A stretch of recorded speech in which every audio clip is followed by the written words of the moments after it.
Bonjour à tous. Aujourd'hui, j'avais envie qu'on partage ensemble sur la notion de résistance. C'est quoi résister?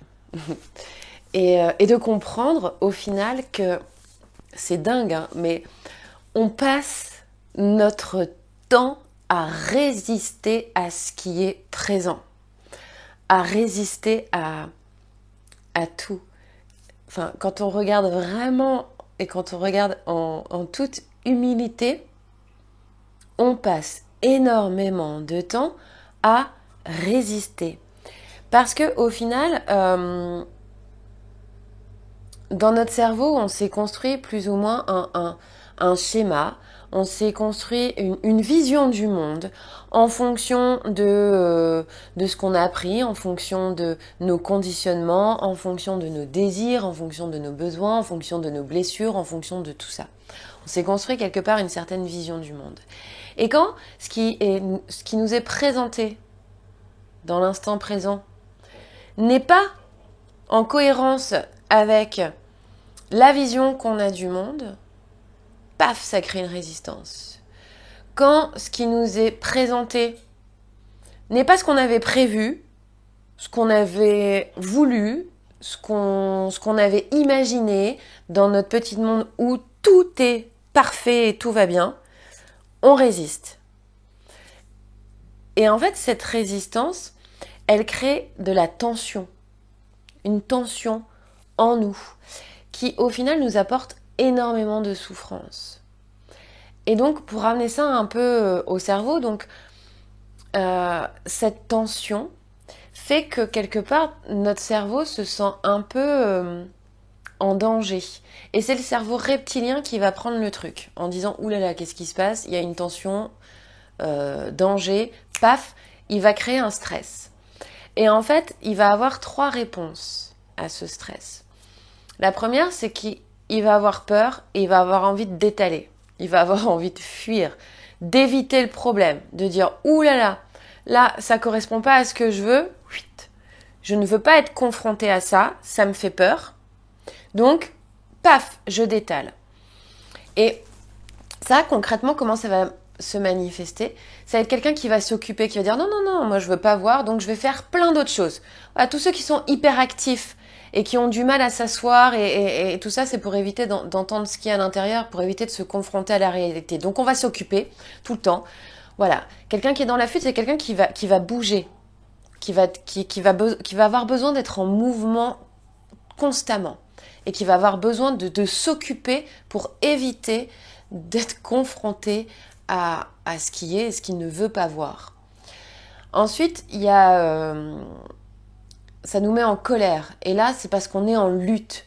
On refuse et on dit non. Et quelque part, on va vouloir essayer de dominer la situation en disant « Eh oh, c'est pas toi qui vas gérer, c'est moi. » Et donc, on va se mettre en colère, comme si on va dire « Mais non, mais je suis pas d'accord avec ça. » Et en fait, je vais exprimer ma colère et je vais avoir envie quelque part comme un lion qui rugit. C'est comme si on voulait faire peur à ce qui nous est proposé en disant « Eh oh, moi je vais te faire peur, comme ça tu vas arrêter et on va faire comme moi j'ai dit. » Et du coup, ça crée beaucoup de colère.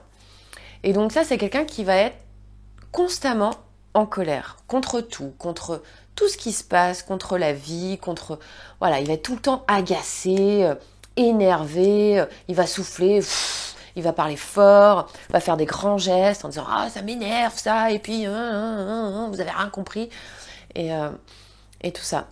Donc voilà, la lutte, se mettre en colère. Et sinon, il y a l'état de tristesse, où voilà, on va être dans une profonde tristesse. Et là, du coup, ça va être l'inhibition de l'action. C'est-à-dire qu'on va faire comme si on était mort. Pour se dire, non, ça n'existe pas, hop, je fais le mort. Comme ça passera, et je me réveillerai quand ça sera passé. Et du coup, c'est souvent où on est triste, on a l'impression d'être démuni, de pas savoir quoi faire, de pas avoir les compétences et les savoir-être pour surmonter l'épreuve. Et du coup, ça crée beaucoup de fatigue. On se sent fatigué, pas d'énergie, on sait plus quoi faire et on n'a plus rien envie de faire. C'est un état un peu dépressif. Donc voilà, c'est un peu Quand on résiste, ça crée une tension. Cette tension au niveau du cerveau, ça envoie un signal qui quelque part, amène du stress. Et voilà les trois, en gros, les trois façons de réagir à ce stimuli-là.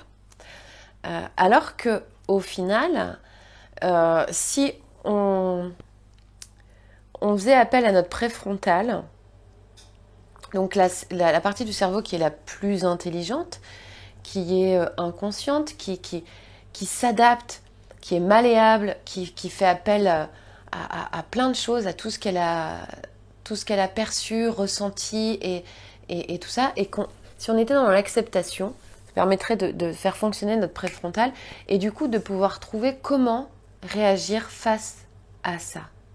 Et donc l'acceptation, accepter ce qui est. Accepter ce qui est et dire oui. Mais souvent on a du mal parce qu'on pense que accepter, c'est quelque part se dénigrer nos valeurs, dénigrer qui on est et quelque part subir, alors que pas du tout. Dire oui, accepter, c'est pas être inactif. Parce qu'on l'a vu dans le stress, il y a l'inaction quand on est en inhibition de l'action. Mais l'acceptation ne nous amène pas du tout dans une inhibition de l'action, au contraire. L'acceptation, c'est de dire « Ok, j'accepte ce qui est présent. Et qu'est-ce que j'en fais ? Qu'est-ce que j'ai envie d'en faire ? Qu'est-ce que cette situation vient m'apprendre ? Parce que quelque part, tout est juste, tout est ok, tout est correct. Et donc, en fait, ce qui m'est amené dans mon présent, qui crée en moi un inconfort parce que ça ne correspond pas à ce que j'avais prévu, ça ne correspond pas à ce que moi j'avais envie de vivre. Mais du coup, qu'est-ce qu'on me propose de vivre à la place ? Et en quoi ça va me permettre de grandir ? Qu'est-ce que ça peut me permettre de découvrir sur moi ? Qu'est-ce que ça peut me permettre de comprendre ? En quoi ça va venir m'enrichir ? Quel est le cadeau de cette expérience-là ? C'est ça, en fait, être dans l'acceptation. C'est du coup, c'est transformer cette image et plus voir ça comme une contrainte, mais comme un cadeau. Qu'est-ce que ça me permet de vivre? Qu'est-ce que ça me permet d'expérimenter? Et comment ça va me permettre de grandir? C'est juste extraordinaire. Et quelque part, quand on refuse, quand on est dans cette tension et qu'on résiste et qu'on dit non, ça me plaît pas, je ne veux pas, quelque part on refuse ce qui est. En refusant ce qui est, on refuse la vie qui s'exprime. Donc, en refusant la vie, on refuse de vivre pleinement. Et du coup, être dans l'acceptation, c'est de se dire, mais tout est juste, tout est ok, et chaque chose qui se présente à moi est un cadeau qui me permet de grandir, d'évoluer, de cheminer sur mon chemin et d'explorer la vie, de vivre. Donc c'est hyper important de dire un grand oui à ce qui vous est présenté. Et je pense que durant ce temps de confinement, c'est très intéressant, c'est justement de profiter pour observer votre quotidien et observer à chaque fois ça qui se manifeste en vous, cette résistance. Se dire, tiens, là par exemple le confinement, est-ce que j'accepte cet état de confinement et que j'essaye de l'utiliser à profit pour grandir, pour évoluer, pour aller voir ce que ça me permet de voir? Ou est-ce que au contraire, j'essaye, je m'occupe, je suis tout le temps sur Facebook, j'ai fait le ménage 3 fois de mon appartement, j'ai tout rangé, j'ai fait le big ménage de printemps et au final je m'accorde aucune pause, je suis au taquet avec les enfants, je suis au taquet avec mon mari, je suis au taquet avec tout et voilà. Et du coup être dans un état un peu de surexcitation. Est-ce que je suis en colère contre le gouvernement, en colère contre l'état sanitaire, contre la santé, en colère contre la Chine, en colère contre ci, en colère contre les voisins, en colère contre ceux qui applaudissent, en colère contre en colère contre tout au final, ou est-ce que je suis en mode non, pour moi ça n'existe pas, je suis dans mon lit fatiguée et je passe mon temps à me mater des films, des séries pour faire comme si ça n'existait pas et je reviendrai à la normale quand tout sera résolu. Voilà, c'est de vous poser ces questions-là. Et pas juste avec le confinement, des fois ça peut être juste avec des petites choses du quotidien comme, tiens, je fais tomber quelque chose. Est-ce que ça m'énerve, j'explose et du coup je me mets en colère contre mes enfants qui sont dans leur chambre et qui n'ont rien à voir là-dedans, mais parce que c'était, voilà, ah, vous pourriez ranger, regardez, nanana.